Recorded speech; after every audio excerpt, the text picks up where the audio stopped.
অরিন্দম ছোটবেলা থেকেই লখনৌতে বড় হয়েছে।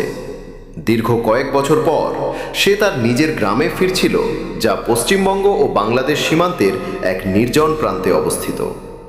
ছোটবেলার পর সে আর কখনো গ্রামে যায়নি। বাবা মায়ের মৃত্যুর পর তার পরিবারে এখন শুধু বৃদ্ধা দিদিমা বেঁচে আছেন, যাকে নিজের সঙ্গে লখনৌ নিয়ে যেতেই অরিন্দমের এই গ্রামে আসা। গ্রামের কাছাকাছি পৌঁছে সে দেখল যে বৃষ্টির কারণে প্রধান সড়কটি চলাচলের অযোগ্য হয়ে পড়েছে। পাশে একটি দিক নির্দেশক বোর্ড দেখে সে বুঝতে পারল জঙ্গল চিরে একটি রাস্তা সোজা তার গ্রামের দিকে গেছে। অরিন্দম সেই পথটিই বেছে নিল, কিন্তু সে জানতো না যে এই সিদ্ধান্তটি তার জীবনের সবচেয়ে বড় ভুল হতে চলেছে। সন্ধ্যা নেমে আসছিল, আর জঙ্গলের সেই নির্জন পথে অরিন্দম ছাড়া দ্বিতীয় কোনো প্রাণী ছিল না। কিছু দূর যেতেই তার মনে হলো পরিবেশটা যেন হঠাৎ ভারী হয়ে গেছে। তার মনে হতে লাগলো যেন ঝোপের আড়ালে 10 ফুট লম্বা কোনো এক অবয়ব দাঁড়িয়ে তা তাকে লক্ষ্য করছে। অরিন্দম ভাবল হয়তো কোনো বন্য প্রাণী হবে, তাই সে হাঁটার গতি বাড়িয়ে দিল। হঠাৎ পায়ে কিছু একটা বাধায় সে টাল সামলাতে না পেরে মাটিতে আছড়ে পড়ল। পিছনে ফিরে তাকাতেই আতঙ্কে তার শরীরের রক্ত হিম হয়ে গেল। একটি মানুষের কাটা এবং পচা গলা মাথা। এই দৃশ্য দেখে অরিন্দম প্রাণ ভয়ে দৌড়াতে শুরু করলো এবং কোনো মতে জঙ্গল পার হয়ে দিদিমার বাড়িতে পৌঁছালে। দিদিমা তাকে দেখে যেমন খুশি হলেন তেমনি অবাকও হলেন। খুশি হলেন অনেক বছর পর নাতিকে দেখে, আর অবাক হলেন তার কাদা মাখা পোশাক দেখে। অরিন্দম যখন তাকে জঙ্গলের সেই কাটা মাথার কথা জানালো, দিদিমার মুখ ফ্যাকাশে হয়ে গেল। তিনি বললেন, ওই জঙ্গলটি বহু বছর ধরে পরিত্যক্ত, কারণ ওখানে স্কন্ধ কাটা, যাকে অনেকে কন্ধ কাটাও বলে, ঘুরে বেড়ায়। কথিত আছে গ্রামে এক লম্বা চওড়া পালোয়ান যুবক ছিল। সে একটি মেয়েকে ভালোবাসত, কিন্তু যখন সে মেয়েটির পরিবারের কাছে নিজের ভালোবাসার কথা জানায়, তখন তারা তাকে চরম অপমান করে এবং মারধর করে। সেই অপমানে ছেলেটি পাগল হয়ে যায় এবং এক রাতে ওই মেয়েটিকে হত্যা করে। মেয়েটির বাড়ির লোক তাকে দেখে ফেলে এবং জঙ্গল নিয়ে গিয়ে তার মাথা কেটে ফেলে। তারা ছেলেটির মস্তকহীন দেহটি ওই জঙ্গলেই ফেলে রেখে আসে। গ্রামবাসীর বিশ্বাস, তারপর থেকেই সেই অতৃপ্ত আত্মা নিজের অপমানের প্রতিশোধ নিতে ওই জঙ্গলে ঘুরে বেড়ায়। শোনা যায়, সেই যদি কাউকে একবার দেখা দেয়, তবে তাকেও মেরে নিজের মতো স্কন্ধ কাটা বানিয়ে ফেলে। অরিন্দম এসব শুনে অবাক হলেও খুব একটা বিশ্বাস করল না। সে ভাবল ওটা হয়তো কোনো মৃত মানুষের মাথা ছিল, কোনো অশরীরী আত্মা নয়। খাওয়া দাওয়া সেরে সে ঘুমানোর প্রস্তুতি নিল, কিন্তু মাঝরাতে হঠাৎ তার মনে হলো কেউ যেন খুব ধীর স্বরে তাকে ডাকছে।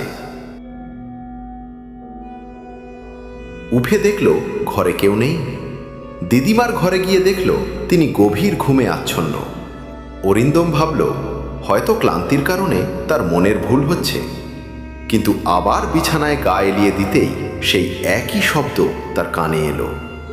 হঠাৎই অরিন্দমের মনে হলো সে সেই জঙ্গলে দাঁড়িয়ে আছে এবং তার ঠিক পেছনে দাঁড়িয়ে আছে সেই 10 ফুট লম্বা ছায়ামূর্তিটি, যার হাতে নিজেরই কাটা মাথা।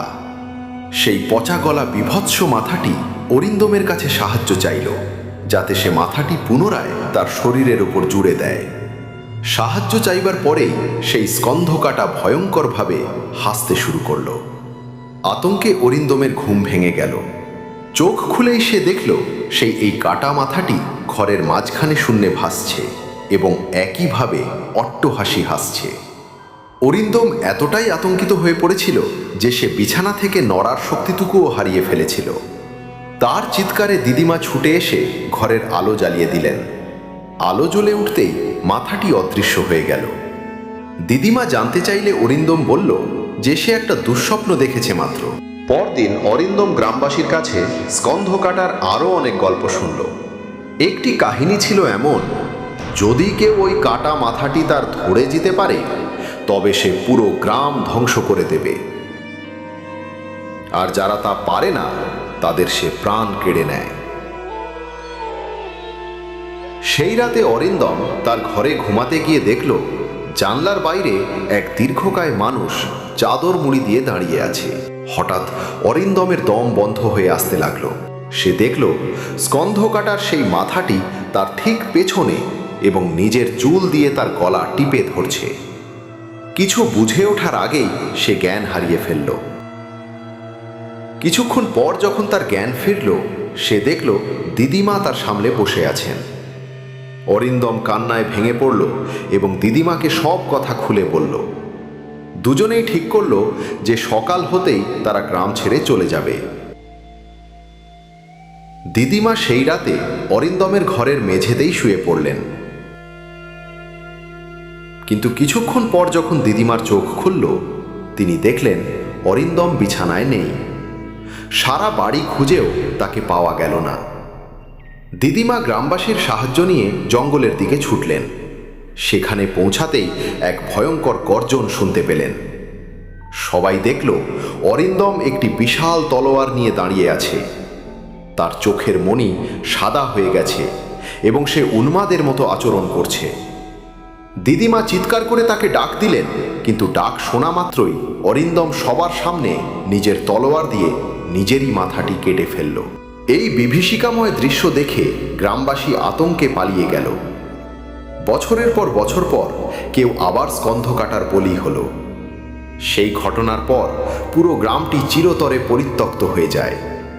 শোনা যায় বাংলার সেই গভীর জঙ্গলে এখন আর একজন নয়, বরং অনেক স্কন্ধ কাটা ঘুরে বেড়ায়।